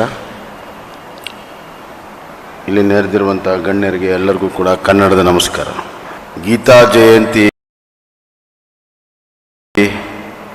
ಗೀತದಾನ ಯಜ್ಞೆಯ ಅತ್ಯಂತ ಮಹತ್ವದ ಆಧ್ಯಾತ್ಮಿಕ ಬದುಕನ್ನು ರೂಪಿಸುವ ಈ ಕಾರ್ಯಕ್ರಮದಲ್ಲಿ ಭಾಗವಹಿಸಲು ಅತ್ಯಂತ ಸಂತೋಷ ಆಗ್ತಾ ಇದೆ. ಈ ಸಮಾರಂಭದಲ್ಲಿ ಎಲ್ಲರಿಗೂ ನಮಸ್ಕಾರ. ಇಲ್ಲಿ ನೆರೆದಿರುವಂಥ ಗಣ್ಯರಿಗೆ ಎಲ್ಲರಿಗೂ ಕೂಡ ಕನ್ನಡದ ನಮಸ್ಕಾರ. ಗೀತಾ ಜಯಂತಿ ಗೀತದಾನ ಯಜ್ಞೆಯ ಅತ್ಯಂತ ಮಹತ್ವದ ಆಧ್ಯಾತ್ಮಿಕ ಬದುಕನ್ನು ರೂಪಿಸುವ ಈ ಕಾರ್ಯಕ್ರಮದಲ್ಲಿ ಭಾಗವಹಿಸಲು ಅತ್ಯಂತ ಸಂತೋಷ ಆಗ್ತಾ ಇದೆ. ಈ ಸಮಾರಂಭದಲ್ಲಿ ಇವತ್ತು ವಿಶೇಷವಾಗಿ ಬಂದಿರುವಂಥ ನಮ್ಮೆಲ್ಲರ ನಾಯಕರು, ಭಾರತಾದ್ಯಂತ ಅತ್ಯಂತ ಜನಪ್ರಿಯ ಕೃಷಿಯ ನಾಯಕರು, ಕೇಂದ್ರ ಮತ್ತು ರಾಜ್ಯದಲ್ಲಿ ಹಲವಾರು ಜವಾಬ್ದಾರಿಗಳನ್ನು ಅತ್ಯಂತ ಯಶಸ್ವಿಯಾಗಿ ನಿಭಾಯಿಸಿ ಈಗ ರಕ್ಷಣಾ ಖಾತೆಗೆ ಆತ್ಮನಿರ್ಭರವನ್ನು ಕೊಡುತ್ತಿರುವಂಥ ನಮ್ಮೆಲ್ಲರ ಹಿರಿಯ ನಾಯಕರಾದಂಥ ಶ್ರೀ ರಾಜನಾಥ್ ಸಿಂಗ್ ಜಿಯವರೇ, ನಮ್ಮ ನಾಯಕರು, ಮಾಜಿ ಮುಖ್ಯಮಂತ್ರಿಗಳು, ಅಭಿವೃದ್ಧಿ ಹರಿಕಾರರು, ಕರ್ನಾಟಕದ ಕಣ್ಮಣಿಯಾದಂಥ ಶ್ರೀ BS ಯಡಿಯೂರಪ್ಪ ಸಾಹೇಬ್ರೆ, ಕಂದಾಯ ಸಚಿವರು, ಆತ್ಮೀಯರು, ಕ್ರಿಯಾಶೀಲ ಸಚಿವರಾದಂಥ ಶ್ರೀ ಅಶೋಕ್ ಅವರೇ, ಈ ಭಾಗವನ್ನು ಪ್ರತಿನಿಧಿಸುವಂಥ ಶಾಸಕ ಮಿತ್ರರಾದಂಥ ಶ್ರೀ ಕೃಷ್ಣಪ್ಪನವರೇ, ಹಾಗೂ ಈ ಭಾಗವನ್ನು ಪ್ರತಿನಿಧಿಸುವಂಥ ಲೋಕಸಭಾ ಸದಸ್ಯರು, ಯುವ ನಾಯಕರಾದಂಥ ತೇಜಸ್ವಿ ಸೂರ್ಯ ಅವರೇ, ಅಧ್ಯಕ್ಷರು ISKCON ಬೆಂಗಳೂರು ಮತ್ತು ಈ ಎಲ್ಲ ಅಭಿವೃದ್ಧಿಯ ಹಿಂದೆ ಒಂದು ದೊಡ್ಡ ಶಕ್ತಿಯಾಗಿ ನಿಂತಿರುವಂಥ ಶ್ರೀ ಮಧು ಪಂಡಿತ್ ದಾಸ್ ಅವರೇ, ಹಾಗೂ ಶ್ರೀ ಚಂಚಲಪತಿ ದಾಸ್ ಅವರೇ, ಶ್ರೀ ವಾಸುದೇವ್ ಕೇಶವ್ ದಾಸ್ ಅವರೇ, ಇಲ್ಲಿ ನೆರೆದಿರುವಂಥ ಎಲ್ಲ ಕರ್ನಾಟಕ ಮತ್ತು ಭಾರತ ದೇಶದ ಎಲ್ಲ ಸಾಧಕರೇ, ಗಣ್ಯಮಾನ್ಯರೇ, ನೆರೆದಿರುವಂಥ ಎಲ್ಲ ISKCONನಿನ ಅಭಿಮಾನಿ ಬಂಧುಗಳೇ, ಗಣ್ಯರೇ, ಅಣ್ಣ ತಮ್ಮಂದಿರೇ, ಅಕ್ಕ ತಂಗಿರೇ, ಮಾಧ್ಯಮ ಸ್ನೇಹಿತರು,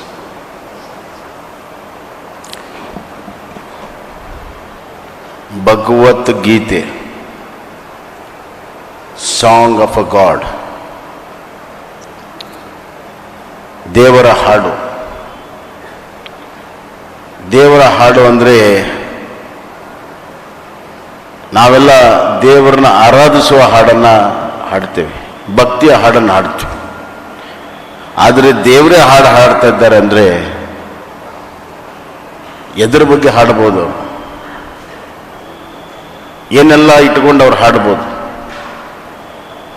ಸೃಷ್ಟಿಕರ್ತ ಸೃಷ್ಟಿಯನ್ನು ಇಟ್ಟುಕೊಂಡು ಹಾಡು ಹಾಡಿದ್ದಾನೆ. ಅದರಲ್ಲಿ ಎಲ್ಲವೂ ಕೂಡ ಬಂದಿದೆ.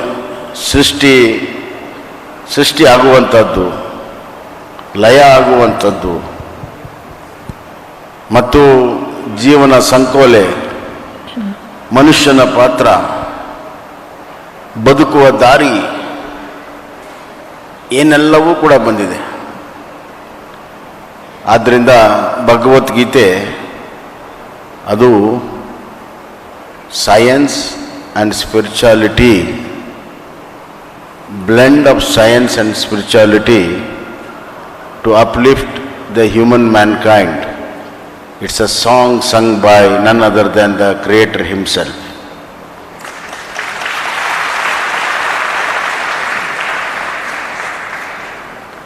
ಆದ್ದರಿಂದ ಅತ್ಯಂತ ಶ್ರೇಷ್ಠ ಗ್ರಂಥವಾಗಿರುವಂಥದ್ದು ದೇವರ ಹಾಡಿರೋದ್ರಿಂದ ಯಾವ ರೀತಿ ನಮ್ಮ ದೃಷ್ಟಿಕೋನ ಇದೆ, ಯಾವ ರೀತಿ ನಮ್ಮ ಬದುಕನ್ನು ನಾವು ನೋಡ್ಕೊಳ್ತೀವಿ, ಬೇರೆ ಬೇರೆ ಮೌಲ್ಯಗಳಿಂದ ನಾವು ಕಲಿತು ಬಂದಿದ್ದೇವೆ, ಬೇರೆ ಬೇರೆ ಸಂಸ್ಕೃತಿಯಿಂದ ನಾವೆಲ್ಲ ಬಂದಿದ್ದೇವೆ ವಿಶ್ವ ಮಾನವರು. ಅದೇ ರೀತಿ ನಮ್ಮ ಬದುಕಿನ ದೃಷ್ಟಿಕೋನವು ಕೂಡ ಬದಲಾವಣೆ ಆಗಿರ್ತದೆ. ಹೀಗಾಗಿ ಈ ಥರದ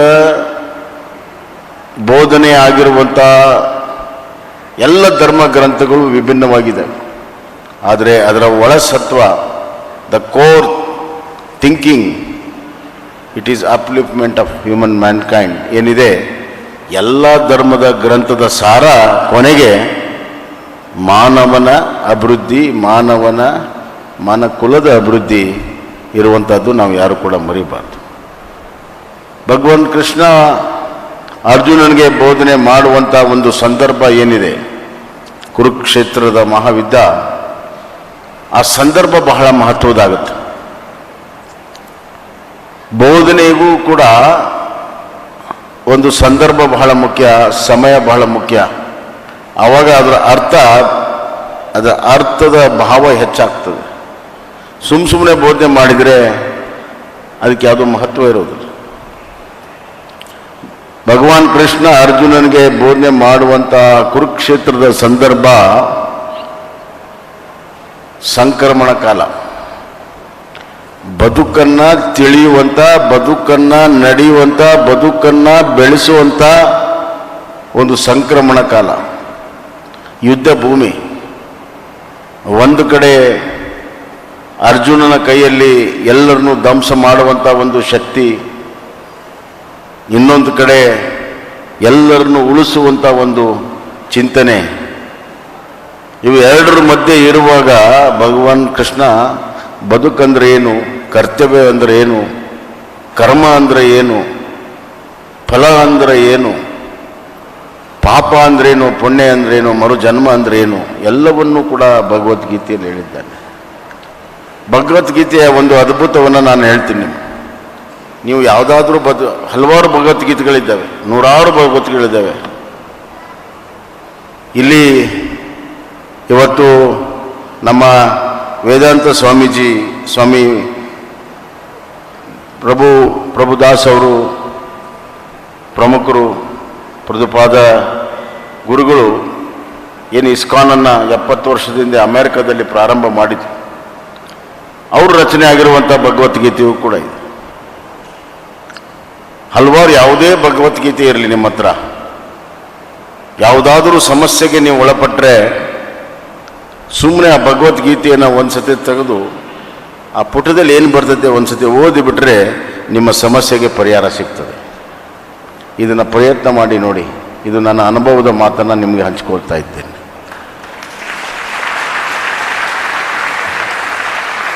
ಇದರ ಅರ್ಥ ಪ್ರತಿಯೊಂದು ಶ್ಲೋಕದಲ್ಲಿ, ಪ್ರತಿಯೊಂದು ಪುಟದಲ್ಲಿ ಬದುಕಿನ ಸಾರದ ಜೊತೆಗೆ, ಸನ್ನಿವೇಶಗಳ ಜೊತೆಗೆ ಅದಕ್ಕೆ ಪರಿಹಾರವನ್ನು ಕೂಡ ಧರ್ಮದತ್ತವಾಗಿ ಕೊಟ್ಟಿರುವಂಥದ್ದು ಭಗವದ್ಗೀತೆ ಅಂತ ನಾನು ಹೇಳಕ್ಕೆ ಇಚ್ಛೆಪಡ್ತೀನಿ. ಪ್ರಭುಪಾದರು ಅಮೇರಿಕದಲ್ಲಿ ಇಸ್ಕಾನನ್ನು ಪ್ರಾರಂಭ ಮಾಡಿದ್ರು. ನಾವೆಲ್ಲ ಅಮೇರಿಕಾದಲ್ಲಿ ಹೋಗಿ ನಮ್ಮ ಹಿಂದೂ ಕಲ್ಚರನ್ನು ಪ್ರಚಾರ ಮಾಡ್ತಾರಂತ ನಮಗೆಲ್ಲರೂ ಕೂಡ ಅನಿಸಿರ್ಬೋದು. ಆದರೆ ಈ ದೇಶದಲ್ಲಿ ಅವ್ರು ಮಾಡುವಂಥ ಪ್ರಯತ್ನಗಳು ಸುಮಾರು 40 ವರ್ಷ ಈ ದೇಶದಲ್ಲಿ ಪ್ರಯತ್ನ ಮಾಡಿ ವಿಫಲವಾದ ಮೇಲೆ ಅಮೇರಿಕಕ್ಕೆ ಹೋದರು. ಅಲ್ಲಿ ಯಶಸ್ವಿ ಆದರು. ಅಲ್ಲಿಂದ ಮತ್ತೆ ತಿರುಗಿ ಈಗ ಭಾರತ ದೇಶಕ್ಕೆ ಬಂದಿದೆ. ಈ ಪ್ರಭುದಾಸರ ಪ್ರಯಾಣ ಇದೆಯಲ್ಲ, ಇದು change of cultural values of India ಇದು ತೋರಿಸ್ತದೆ. ಮೂಲವಾಗಿ ಸಂಸ್ಕೃತಿಯ ಬೇರು ಆಳವಾಗಿರುವಂಥದ್ದು ನಮ್ಮ ಭಾರತ ದೇಶದಲ್ಲಿ. ಇಲ್ಲಿ ನಡೆದಂಥ ಭಕ್ತಿ ಮೂಮೆಂಟ್ ಏನಿದೆ, ಸ್ಪಿರಿಚುವಲ್ ಮೂಮೆಂಟ್ ಏನಿದೆ, ಬೇರೆ ಯಾವ ದೇಶದಲ್ಲೂ ನಡೆದಿಲ್ಲ. ಶಂಕರಾಚಾರ್ಯರು, ಮಧ್ವಾಚಾರ್ಯರು, ರಾಮಾನುಜಾಚಾರ್ಯರು, ಅದರ ಜೊತೆಗೆ ಫಿಲಾಸಫರ್ ಆದಂಥ ಗೌತಮ್ ಬುದ್ಧ, ಬಸವ, ಹಲವಾರು ಜನ ಭಕ್ತಿಯ ಮೂಮೆಂಟನ್ನು ನಿರಂತರವಾಗಿ ನಡೆಸ್ಕೊಂಡು ಬಂದಿದ್ದಾರೆ. ನಮ್ಮ ಸ್ವತಂತ್ರ ಬಂದಿರೋದರಲ್ಲಿ ಭಕ್ತಿ ಮೂಮೆಂಟು ಬಹಳ ಪ್ರಮುಖವಾದಂಥ ಪಾತ್ರ ವಹಿಸಿದೆ. ಅದು ಇನ್ನೊಂದು ದಿವಸ ಹೇಳಬೇಕಾಗತ್ತೆ. ಇಲ್ಲಿಂದ ಬೇರೆ ದೇಶಕ್ಕೆ ಹೋಗಿ ಈ ಮೂಮೆಂಟನ್ನು ಪ್ರಾರಂಭ ಮಾಡಬೇಕಾದ್ರೆ ಅವತ್ತಿನ ಸನ್ನಿವೇಶ ಯಾವ ರೀತಿ ಇತ್ತು, ವೆಸ್ಟರ್ನ್ ಕಲ್ಚರ್ಗೆ ನಾವು ಹೆಂಗೆ ಬದಲಾವಣೆ ಆಗಿದ್ದು. ನಾನೊಂದು ಮಾತನ್ನು ಹೇಳಿದ್ರೆ ಯಾರೂ ಆಶ್ಚರ್ಯಪಡಬೇಡಿ, ಇವತ್ತು ಮತ್ತೆ ನಮ್ಮಲ್ಲಿ ಈ ದೇಶದಲ್ಲಿ ಸಂಸ್ಕೃತಿ ಸಂಸ್ಕಾರ ಎಲ್ಲ ಮತ್ತೆ ಆಳವಾಗಿ ಬೇರು ಊರ್ತಾ ಇದೆ. ಆದರೆ 70ರ ದಶಕ, 60ರ ಅಂತ್ಯ, 70, 80ರ ದಶಕ, 90ರ ದಶಕದವರೆಗೂ ವೆಸ್ಟರ್ನ್ ಇನ್ಫ್ಲೂಯೆನ್ಸ್ ಭಾಳ ಇತ್ತು. ಹಾಗೆ ನಮ್ಮ ಮೌಲ್ಯಗಳು ಕಡಿಮೆ ಆಗಿತ್ತು. ಈಗ ಮತ್ತೆ ಪುನರ್ಸ್ಥಾಪನೆ ಆಗ್ತಾ ಇದೆ.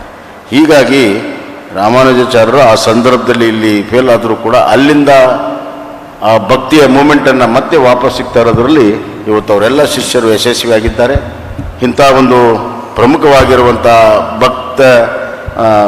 ಒಂದು ಭಗವದ್ಗೀತೆಯನ್ನು ನೆನಪು ಮಾಡಿಕೊಳ್ಳುವಂಥದ್ದು, ಆ ಗಳಿಗೆಯನ್ನು ನೆನಪು ಮಾಡಿಕೊಳ್ಳುವಂಥದ್ದು ಮತ್ತು ಆ ಗಳಿಗೆ ಆತ್ಮ ಮತ್ತು ನಮ್ಮ ದೇಹ ಒಂದಾಗುವಂಥ ಅಮೃತ ಗಳಿಗೆ. ಆತ್ಮನಿರ್ಭರ ಭಾರತ ನಮ್ಮ ರಾಜನಾಥ್ ಸಿಂಗ್ ಜಿಯವರು ಏನು ಇವತ್ತು ಡಿಫೆನ್ಸ್ನಲ್ಲಿ ಮಾಡ್ತಾ ಇದ್ದಾರೆ. 60% of our ammunitions are produced in India now under the leadership of Narendra Modi ji and Rajnath Singh ji. And shortly we will be one of the top 5 ammunition exporting country. ಇದು ಆತ್ಮನಿರ್ಭರದಿಂದ ಸಾಧ್ಯ ಆಗಿದೆ. ಆತ್ಮನಿರ್ಭರ ಹೆಂಗೆ ಬರ್ತದೆ? ಆತ್ಮವಿಶ್ವಾಸದಿಂದ ಬರ್ತದೆ. ಅದೇ ಭಗವಾನ್ ಶ್ರೀಕೃಷ್ಣ ಹೇಳುವಂಥದ್ದು. ನಿನ್ನನ್ನು ನೀನು ನಂಬು ಮೊದಲು. Believe in yourself and believe in the thoughts of God, you will achieve ಅಂತ ಒಂದು ಕೆಲಸಕ್ಕೆ ಇವತ್ತು ತಾವೆಲ್ಲ ಇಲ್ಲಿ ನಮ್ಮನ್ನೆಲ್ಲ ಕರೆದು ಮಾತನಾಡೋದಕ್ಕೆ ಅವಕಾಶ ಮಾಡಿಕೊಟ್ಟಿದ್ದೀರಿ.